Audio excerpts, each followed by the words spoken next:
संघर्षातून घडलेला समाजसेवेचा दीपस्तंभ पत्रकार चंद्रकांत भाट यांचा जीवन प्रवास प्रेरणादायी।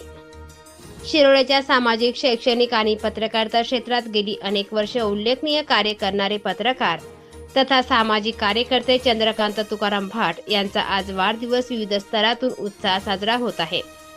4 जून 1980 रोजी अत्यंत सामान्य कुटुंबात जन्मलेला चंद्रकांत भाट यांनी लहानपासूनच संघर्षमय जीवनाचा सामना केला। वयाच्या अवघ्या 9व्या वर्षी वडिलांचे छत्र हरपल्यानंतरही त्यांनी संकटावर मात करत समाजसेवेचा मार्ग निवडला।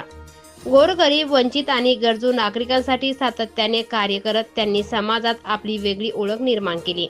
पत्रकारितेच्या माध्यमातून त्यांनी लोकांच्या प्रश्नांना वाचा फोडत सत्य आणि लोकहिताची बाजू निर्भीडपणे मांडली। महापूर आणि कोरोना काळात पूरग्रस्त व रुग्णांच्या मदतीसाठी त्यांनी दिवसरात्र काम केले। अनेकांना मदतीचा हात देत समाजाप्रती असलेली आपली बांधिलकी सिद्ध केली। त्यांच्या या कार्याची दखल घेत विविध संस्थांनी त्यांना अनेक प्रतिष्ठित पुरस्कारांनी गौरवले आहे।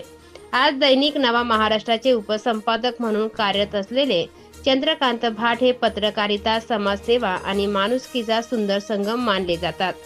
समाजभाव जपत लोकहितासाठी अखंड झटणारे पत्रकार तथा सामाजिक कार्यकर्ते चंद्रकांत भाट यांना वाढदिवसानिमित्त मनपूर्वक शुभेच्छा। त्यांना निरोगी दीर्घायुष्य लाभो आणि त्यांच्या हातून समाजसेवेचे कार्य अधिक जोमाने घडत राहो ही सदिच्छा। लय भारी 24 न्यूज शिरोळ।